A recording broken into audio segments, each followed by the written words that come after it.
few months ago, we started talking about OpenAI's Sora, which is their AI video model, blah, blah, blah, blah, blah. Basically, it was like the best video model from AI that we have seen. I mean, fairly convincing stuff. And initially, the first question became, it's like, all right, who is going to actually use this? And how will this disrupt like actual creators, like actual filmmakers? Our clients, our companies just gonna go running to this? And a lot of people said companies won't use this, or it will just be a tool, or, you know, it's not that good. Well, companies are using it. And big companies, in fact. We actually just saw in the new report that the first commercial product from Sora has been released, which is very interesting because, one, the company that used it is Toys R Us, which, as far as I'm concerned, I thought they had went out of business. I'm not gonna lie to you. I thought Toys R Us was gone. When you said big companies, I was like, oh. I say big because they have a Macy's Day Parade balloon. That's probably it. No, I mean growing up, one. I want one. I'm a Toys R Us kid. Hey, I know Jeffrey. Yeah. So, but they have worked with Sora, and it brought two questions to mind.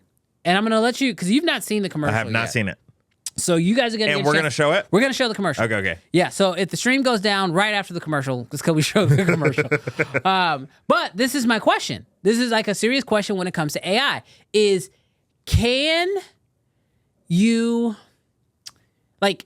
my understanding was you can't copyright anything created by AI. That was my understanding. Now, Scott's in the chat. Scott, you're incredibly smart. You know way more than I do. So, Scott, you figure out, let me know. Toys R Us did go out of business. Okay, I thought they went out of business. They went into bankruptcy. But now, no, actually, they went into Macy's is where they went. Because that's the only place you can find them. But here's the deal. I thought you couldn't copyright anything that was made with AI. So is this Toys R Us ad not copyrighted, which means we should be able to play it? So question, is OpenAI saying you can't copyright it?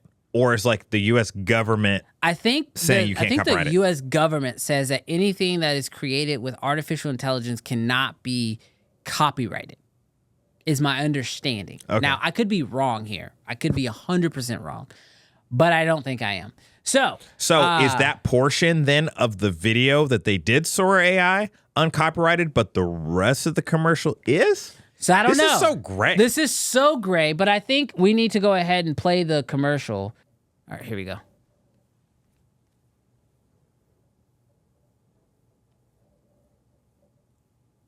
Where's the 6 fingers? I don't think there's any fingers in the entire video. Look at that. Oh, that's creepy. That's weird. That's so creepy. Is that weird? Can they hear us? Yeah, no, they should be able to hear us. This is wild, guys. They got that bankruptcy budget. Bro. What is this? This is some dystopian future, bro. Look at the giraffe, bro. I feel like I'm having a fever dream. Show me them fingers. Oh yeah. And then they bring in some real assets. They're like to just Toys R Us. Look, see? Macy's. There it is. Toys R Us at Macy's. All right. I got to know. What do y'all think? What do y'all think about this? So, Brandon, I got to be 1,000% honest with you. Yeah. My first question is, why? Like, did y'all not have money? They don't. They're bankrupt, remember? This is Toys R Us. No, but I'm wondering, like, does Macy's not have money? Does your mama have money? Does your daddy have money? Like, you're that broke? Because here's the deal. I was expecting to be blown away. And I was actually creeped out. Yeah. So, like, I believe this about Sora. Okay. I believe this about AI. Mm-hmm. If this is day one, and it's not day one, this is probably like day 50 or day 100 or day 300 or whatever. Yeah. 3 years from now, 2 years from now, maybe even 6 months from now, we need to be afraid for our jobs. No. Here's why. Not necessarily like, will we get replaced? But like, let's say they can do, if they're going to do 12 commercials a year, and I don't know what businesses do, will they then jump up to 24? Like, will they do 60% of them, 75% of them through Sora? And then the really big ones that they do for the Super Bowl that they need perfection for, like, will it cut into our bottom line? Obviously, this cut into somebody's bottom line. If Toys R Us knew that they were going to make a video and then some little intern said, well, we could use Sora AI, then somebody would have gotten paid and they didn't.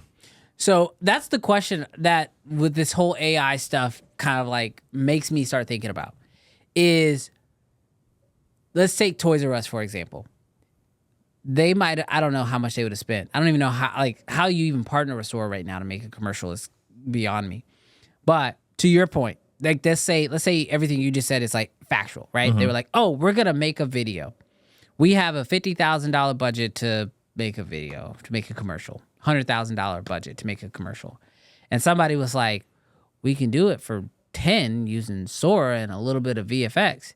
I don't know if companies are just like saying, oh, we're just going to slash the budget and do it cheap through AI, or if it's like this where Toys R Us, I haven't seen Toys R Us commercial probably ever. And like, this might be the only way they can make a commercial in their current financial times.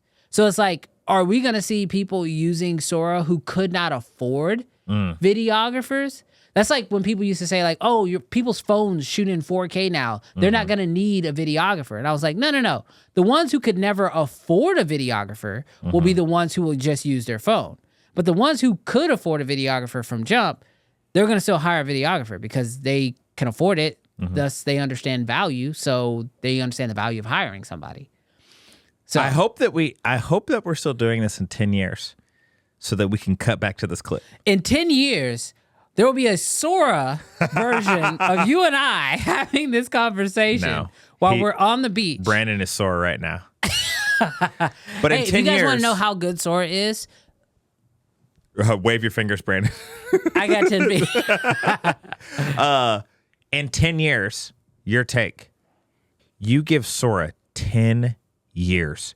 You don't think, hot take, you don't think that people the video industry hasn't been decimated? Oh, I was going to say, in 10 years, I don't necessarily know if we're watching videos in a 2D plane. But even still, who's taking care of it in the 3D plane? I think we're going to, when we move to that space, I don't think the AI I think we'll like naturally progress. Like, I don't think the AI will be able to keep up. Baby. So I think I'm hopefully thinking. In 10 years, if it's still 2D, for whatever reason. Okay. Vision Pro 5 didn't take off. Okay. If it stays the same, are companies using Sora AI? In 10 years of Sora growth?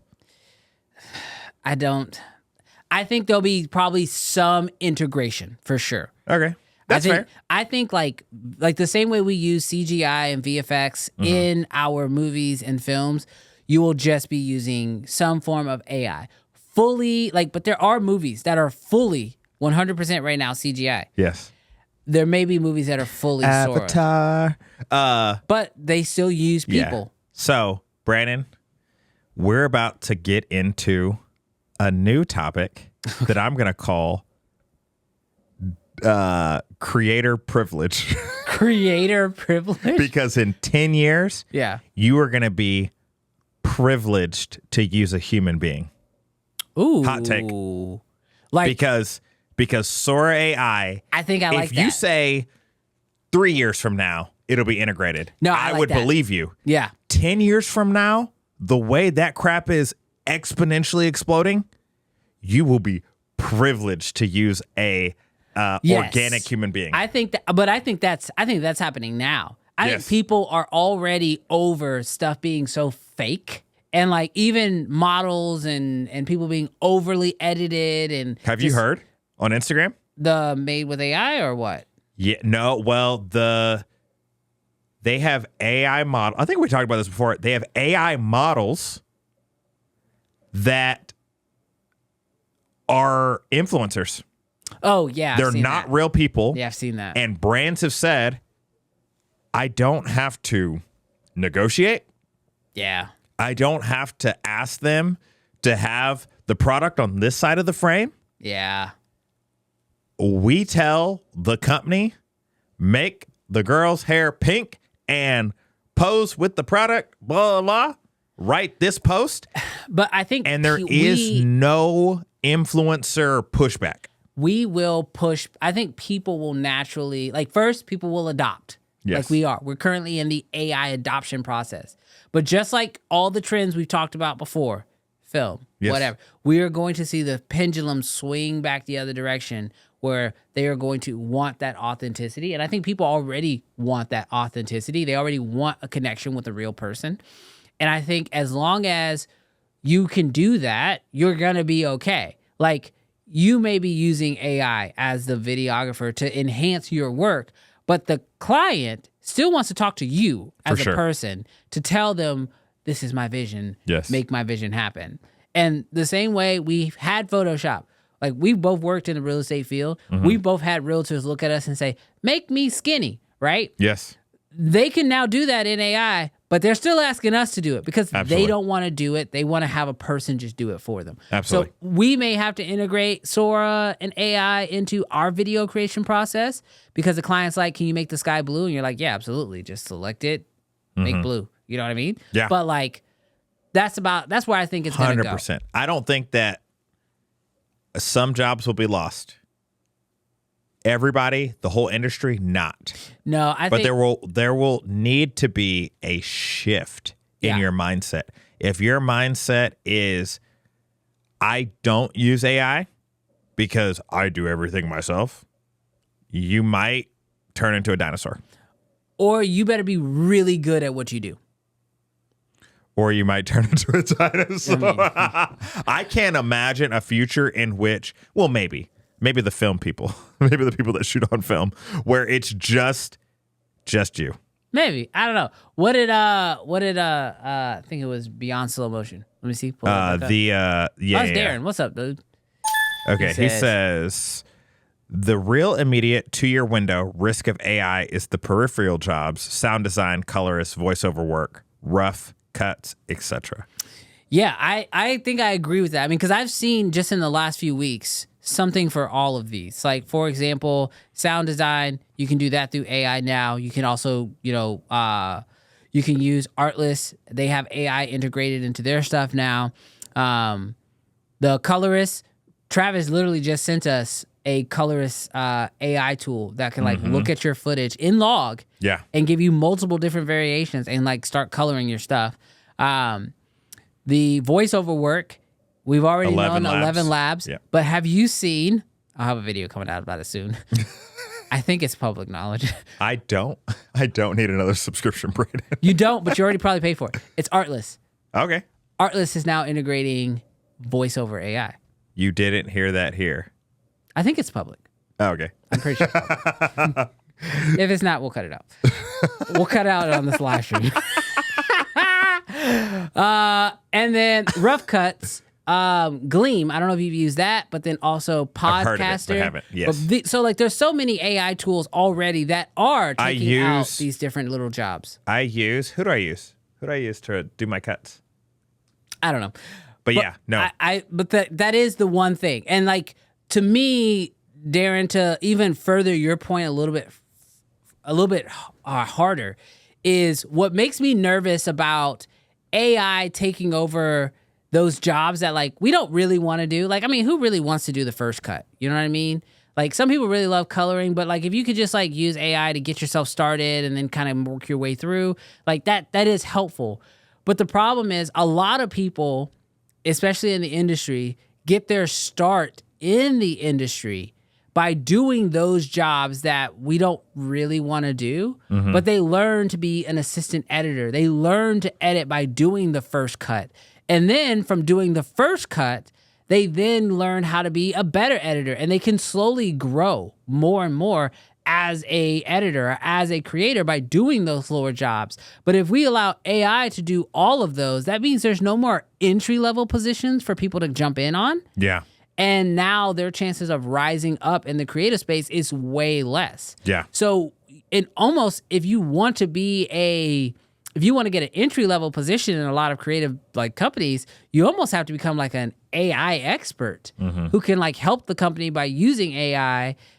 But unfortunately, like that's not necessarily what we want. And I saw a post, and I'll kind of end this whole AI rant with this, but I saw this post online, and it was like, we all thought AI was going to do the jobs that we didn't want to do so we could have more time to do the creative stuff that we want to do.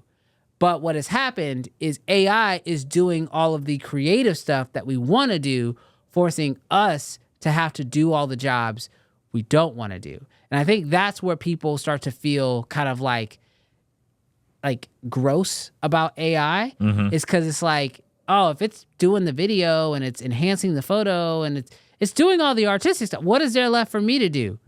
The paperwork? Yeah. Like, you know what I mean? Like posting, like until that becomes like, like, you know what I mean? Like, so it's like, I think as creators, we have to like try to like, obviously I think it's impossible to like not try to embrace the technology because that'll leave you, like you said, a dinosaur. But at the same time, you need to really, like right now, I think it's so important that you figure out your voice, you figure out your style, you figure out what makes you uniquely you, and you own that even through using AI. But maybe don't, gosh, this is what sucks about AI. If you become too known for a style, then I'll just be like, do it in the style of Jarrell. Yeah. And then AI. Alex Hermosi. Yeah. Oh, gosh. So it's a tough spot. I'd love to know what you guys thought. Darren has a follow-up. Yeah. And I think it's agreeing with you. Events, documentaries, sports, etc. will be safe-ish. Yeah, I mean, anytime you're actually having to follow a real person, like a human person, then I think you're going to be okay. Yeah. Because, I mean, unless... Ish, you know? Ish.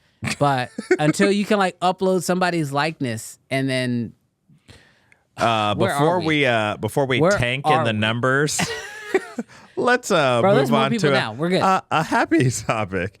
You guys all will have jobs forever. Well, at least we're in this boat together. We are. As creators, as video production owners. We'll be fine. We're going to be on this boat, and we'll figure it all out. When we pivot, we will also let you know where we're going.